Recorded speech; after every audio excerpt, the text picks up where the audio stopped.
What up, everyone? Welcome to the FitBiz Podcast. Your co-host Jordan here. Excited to talk to you today. I'm going to be sharing, it's a new series, and I'm going to be calling it Ridiculously Dumb Stuff That Trainers Do. And this is going to be a several-part series where I'm going to help you to avoid doing dumb shit so that you can do more smart shit. And you might be listening to this and thinking, oh, Jordan, I don't do dumb stuff. I don't do any dumb stuff. I do all smart stuff. And just by you saying that lets me know that you probably do more dumb stuff than anybody, because the problem with people who think that they know it all is that they'll never have a way of finding out that they don't. All right. So if I can just help you avoid doing dumb shit through my own mistakes, our mistakes, or the things that we see after working with thousands of online health coaches and trainers and online coaches, trust me, this will make you more money. It'll allow you to help more people and to just have an easier ride along the way. So I want to start by sharing a story here recently, and why I'm so passionate about talking about this is I was reminded of how important it is, because Aaron and I, we did a keynote at the Hybrid Health Summit. This is a large health coaching event. There were, 500-600 health coaches there. And we were doing an expert panel at one point. So small room with like 9, entrepreneurs, quote unquote experts, maybe 50 people asking questions. And a question came up around, having trouble getting clients. And we were talking through the individual's offer. And what we had found out was like the offer just wasn't very specific. It was super broad, kind of just, I'll help you lose weight, whatever. And we just started to coach up a little bit on the idea of getting more specific, the way that you stand out through specificity. And in this podcast, I'm going to share with you like how to actually do that too. All right. So just stay with me. So anyways, they asked that question. We had some breakthroughs. So the example was, this guy is an IFBB pro, badass, who just wants to help people lose weight. And I'm like, why doesn't he just, dial in with men and help solve the problem of men with low testosterone? Okay. Because that is a very high perceived problem. And it, by solving the testosterone issue, you can talk about all the benefits of that. And it's just a better offer than like, I help men lose weight, but anyways, my good friend, Jason Theobald, who's been in this industry forever, maybe 20 years, one of the best physique coaches in the game, and he gave a different answer. He was like, well, why would you do that when you could just, target everybody? You could target women, moms, prep athletes, because, he just mentioned like, that's what works for him. And it just got me thinking like, yeah, that has worked for Scooby, but Scooby's been in the game for over 20 years. The reason he's able to have success that way is because he truly is recognized as one of the best. So if you have not been coaching and building a reputation for a decade plus, you're not going to have success that way. All right. It's better to be different than it is to be better. It's also easier to be different than to be better. Look, being the best is great. And eventually you will be the best. And you can maybe start to spread out over time, but that's going to take you, 7 to 10 years to build that kind of reputation to where people come to you and want to work with you simply because you are perceived as the best. It doesn't matter how good your content is. That's only going to come through long years of actually, getting results and becoming the best, in which case then you can maybe spread out and increase your addressable market. But 99% of people quit before ever becoming the best at what they do. So being the only, right? The only instead of the best is faster, easier, cheaper, and funner. Okay, because there are 2 ways to succeed as an online coach. Or there are 2 important things to standing out. 2 important things to succeeding as an online coach. 1, have a way to stand out. 2, work with clients who you love and who love working with you. Now, the key to the second is focusing on the first. Okay. And there are 2 ways to stand out that I'll share with you today. 1 is having a really clear, unique, and compelling offer for like one person that solves a specific problem. So you become the go-to authority for that person. So when that person is thinking about, solving that problem, they're not going to first think of going to this dude who just does everything. They're going to find you as the specialist, right? You stand out that way. The second way, which arguably is more important, is to be unique and different and compelling yourself. Right? Because people buy coaches, not coaching. People are buying you. So you want to attract people who really align with you and your unique traits, your unique personality, right? And this all has to do with not being boring. Okay. That's the first thing. I'm going to talk about how to be more unique yourself as an individual. Okay. Being boring. I'm going to give you 5 reasons why it's important to be not boring. Number 1, boring people make less money.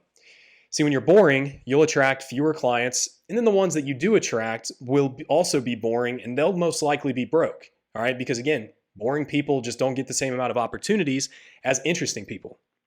Number two, when Susie wakes up in the morning and she looks in the mirror and she decides, okay, I've had enough, I need help, the first person she thinks of will not be the guy or gal who most recently thoroughly explained how lipolysis is impacted by glucose metabolism. Instead, she's going to think, who's the person that made her laugh, cry, or feel something closely related to themselves?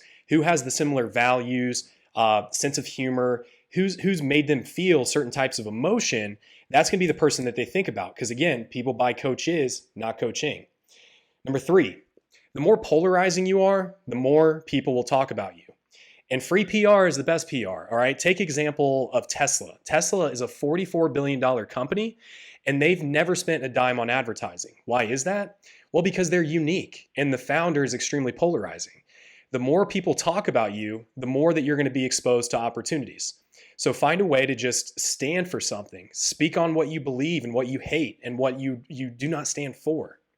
All right, the number four reason is your network equals your net worth. And boring people, they just have less friends. All right, when's the last time you said, hey, do you remember that Alan dude that we met? Man, he's super boring. We should hit up Alan and hang out this weekend. No, you never say that.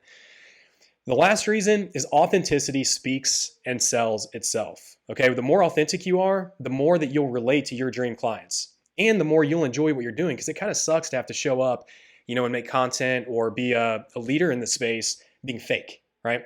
Now, this doesn't mean that you have to totally adapt your personality. It might, right?